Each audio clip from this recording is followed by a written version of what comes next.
Bonjour à tous, mon nom est Elsa Bray-Dussault, psychologue clinicienne en milieu privé et créatrice de contenu pour la chaîne YouTube Ludipsy, santé mentale et ludification.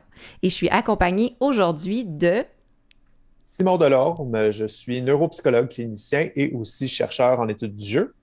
Et Elsa et moi, on a demandé aux parents et aux psychologues de nous fournir les questions qu'ils avaient le plus fréquemment par rapport à la pratique des jeux vidéo de leur enfant ou de leur conjoint ou de leurs amis ou de quoi que ce soit. Fait qu'on a reçu un petit sac de questions sur les différentes pratiques du jeu, sur la dépendance, sur le temps de jeu, sur plein de petits trucs comme ça. Fait qu'on va vous proposer plein de petites capsules pour répondre à ces questions-là. Ouais, et ça a été vraiment intéressant de recevoir toutes vos questions et vos interrogations. Donc, on a vraiment eu du plaisir à faire ces capsules vidéo pour vous, en espérant que ça va répondre à vos différentes questions.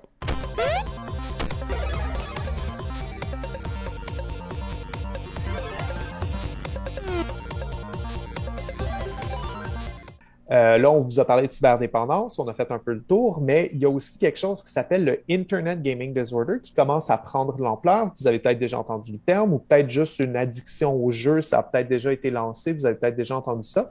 Fait que on se fait demander quand même assez souvent, c'est quoi le Internet Gaming Disorder?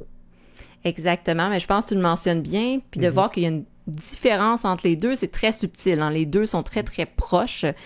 Déjà, le Internet Gaming Disorder ou le trouble lié à l'utilisation d'Internet, en français la traduction, dans le fond, c'est un terme qui est reconnu par l'OSM, l'Organisation mondiale de la santé, à partir de 2018. Fait que ça reste encore assez récent. Et c'est aussi un terme qui est en processus d'évaluation avec l'APA, American Psychological Association, ou l'Association des psychologues et psychiatres américains. Donc, à ce moment-là, en tant que psychologue, on se fie beaucoup à l'APA pour tout ce qui est d'émettre des diagnostics. Et c'est un diagnostic, un trouble qui est encore en évaluation. Ça veut dire que c'est encore un peu mitigé. On ne sait pas est-ce que c'est un trouble diagnostique ou pas. Par contre, déjà, le DSM va proposer une série de critères plus ou moins spécifiques qu'il faut vraiment plus aller voir en profondeur, mais certains critères pour quand même aller voir est-ce que c'est problématique. Parce qu'on sait que quand on parle d'un diagnostic, c'est quand ça nuit au fonctionnement de la personne sur différentes sphères de vie. Donc, on garde ça en tête. Ici, il y a également le CIM-11 qui va définir le trouble, le gaming disorder, comme un comportement de jeu caractérisé par une perte de contrôle sur ce jeu. Donc, on revient avec les mots que Simon a dit tout à l'heure, perte de contrôle. Ouais. Une priorité croissante accordée au jeu par rapport à d'autres activités. Donc, un perte d'intérêt pour les activités d'autrefois. Et là, c'est comme 100%, on va dans un jeu, par exemple, de manière assez intense. Ce qui fait en sorte aussi que moins d'intérêt pour les autres activités quotidiennes, et ça peut être autant les activités sportives que, par exemple, l'école, et la poursuite ou l'intensification du jeu malgré l'apparition de conséquences négatives. Et c'est là qu'il faut que ça nuise, justement. Quand ça nuit à notre propre fonctionnement, on n'a plus d'habitude de vie, on dort plus, on mange plus, bon, etc., c'est là que ça devient problématique. Donc, pour que le trouble soit diagnostiqué, selon le CIM-11, les comportements doivent être assez importants que ça entraîne une altération significative du fonctionnement. Et ça peut être le fonctionnement personnel, social, familial, académique, relationnel ou de couple quand c'est le cas. Donc, on voit vraiment que c'est sur différentes sphères et ça doit être présent depuis au moins 12 mois. Donc, si notre enfant, notre ado est à fond dans un nouveau jeu qui vient de sortir, on observe les comportements à risque, mais c'est pas nécessairement un trouble diagnostique ici.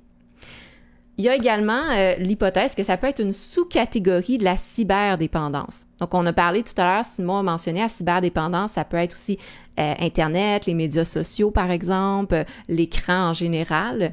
Mais ici, par rapport, exemple, au jeu ou la consommation, ici, peut être vraiment basé sur les jeux en réseau, les jeux vidéo, qui vont bien sûr toujours offrir du nouveau contenu.